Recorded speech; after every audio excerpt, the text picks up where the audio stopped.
우선 이 세 가지 수술의 차이점을 보면요, 노화 초기에는 피부 처짐은 별로 없고 눈 밑 지방만 뿔룩하게 튀어나옵니다. 그래서 눈 밑에 다크서클이 생기고 눈물고랑이 조금 생겨지는 정도 하다가 점점 심해져서 눈물고랑이 깊어지고 결국에는 인디안주름이나 팔자주름까지 연결해서 볼이 전체적으로 처지는 경우까지 노화 현상이 진행이 되는 거죠. 그럼 노화 초기에 눈 밑에 지방 주머니만 조금 처져서 뿔룩 나오면서 눈물고랑이 살짝 생길 등 말 등, 그럴 때는 어떻게 하느냐? 그럴 때는 피부를 잘라낼 필요가 없으니까 눈 속의 결막을 통해서 조금 절개해서 지방을 밑으로 좀 내려보내서 메꿔주면 반드시 펴지겠죠. 그렇게 하고 결막 있는 데는 녹눈실 같은 거로 좀 꼬매주면 겉으로 봐서는 상처가 하나도 안 남는 그런 결과가 됩니다. 그래서 그 눈밑 지방 재배치는 보통 결막을 통해서 진행한다고 해서 경결막 눈밑 지방 재배치, 보통 이렇게 말을 하죠. 근데 지방이 많이 없으면 어떡할까요? 눈물고랑을 메꿀 만큼 지방이 많지도 않고 전체적으로 다 눈밑이 꺼져 있어요. 피부도 아주 얇고 다크서클만 시커멓게 보이는 거죠. 그럴 때는 오히려 피부의 질감도 개선시키고 또 지방이 모자라니까 지방으로 메꿔주기도 어렵고 이럴 때는 지방 이식을 하는 경우도 있습니다. 그래서 지방 이식을 할 때도 눈 위에 지방이 조금 많거나 그러면은 결막으로 절개에 들어가서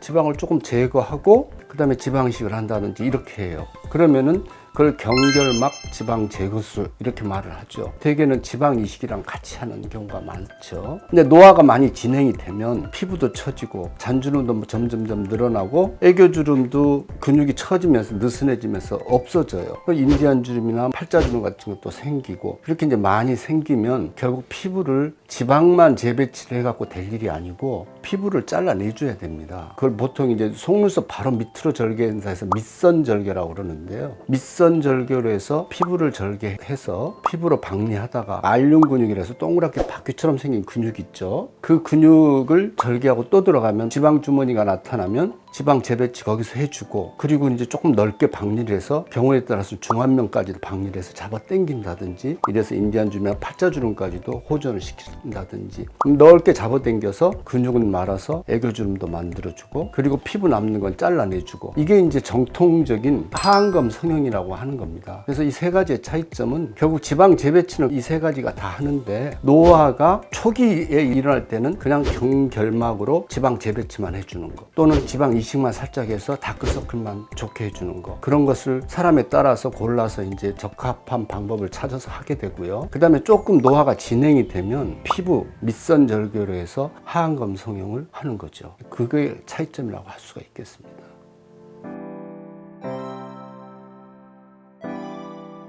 아무래도 눈 속으로 해서 들어가는 경우는 점막을 절개를 하는 거니까 바깥에서 봐서 상처가 안 보이겠죠. 그리고 지방만 살짝 재배치해 준다든지 지방만 살짝 빼내주는 절제 수술을 해준다든지 이렇게 되니까 별로 부종도 그렇게 심하지는 않습니다. 그래서 경결막 지방 재배치는 보통 한 3일에서 5일이면 부종도 가라앉고 또 바깥에 상처도 없으니까 일상 복귀가 되는 것 같아요. 근데 이제 다크서클 같은 피부 개선을 좀 하고 싶다든지 해서 지방 이식을 좀 한다든지 지방이 너무 없어서 지방 재배치할 양이 안 된다. 그래서 지방 이식을 한다든지 같이 할 경우에는 경결막으로 지방을 조금 빼내주면서 지방 이식을 하면 지방 이식이 좀 많이 붓는 편입니다. 왜냐하면은 지방 이식 자체가 아주 골고루 지방 알갱이를 뿌리기 때문에 그게 좀 많이 붓고 또 지방 자체가 좀 볼륨을 추가시키는 거기 때문에 붓지 않아도 약간은 부은 것처럼 보이죠. 그래서 보통 한 7일에서 9일 정도는 눈 밑에 지방 이식을 하면 약간은 부어 보인다 이렇게 생각할 수가 있고요. 그 대신에 절개는 안 하니까 상처가 없는 거잖아요. 주사로 이식하는 거니까. 그런 반면에 밑선 절개를 해서 박리해서 들어가서 넓게 박리를 하고 근육도 잡아당겨서 고정도 해주고 또 지방 재배치도 하고 이렇게 하는 거는 어쨌든 모든 걸 다 하는 거잖아요. 넓게 리프트를 하는 거라 효과도 확실하게 더 좋다고 할 수가 있겠지만 부종도 오래 갑니다. 또 바로 눈 밑에 절개한 선이 실밥 같은 건 한 5일째 뽑으니까 실밥 뽑고 나서도 사람에 따라서는 깨끗한 사람도 있지만 뿔그스레하게 상처 자국이 보이는 수도 있고요. 체질에 따라서는 나중에 흉이 조금 보이게 되는 경우도 있거든요. 그래서 그런 이유 때문에 10일 정도는 잡아야 그럭저럭 괜찮아지는 것 같아요.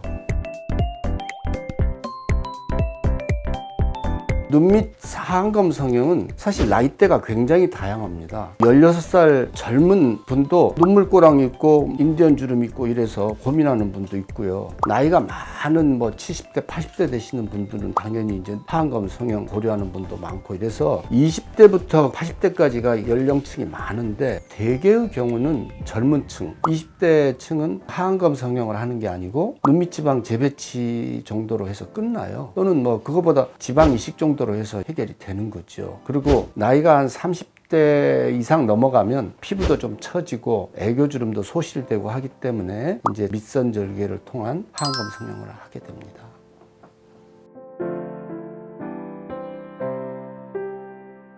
수술 진행하는 시간은 정통 하안검 절개에서 이렇게 박리해서 하는 거는 보통 1시간 반 정도 잡으면 될 것 같아요. 근데 이제 그것도 중면부 거상까지 가는 경우가 있거든요. 하안검에서 박리한 것을 좀 연장해서 광대 유지인대를 건너서 아래까지 골막 하 박리를 해서 넓게 박리를 해서 가령 뭘 걸어서 잡아 당긴다든지 위로 리프트를 해준다든지 이렇게 하려면 조금 더 시간이 걸릴 수도 있어요. 가령 이제 경결막으로 해서 지방 재배치 정도 하는 건 1시간 이내에 끝난다고 봐야죠. 근데 경결막으로 해서 지방을 조금 제거하고 지방 이식 같은 걸 하면 그런 경우는 시간이 좀 더 걸리겠죠. 지방 이식이랑 같이 하면 1시간 반, 중면부 거상까지 같이 하게 되면 한 2시간 이렇게 생각하시면 될 것 같습니다.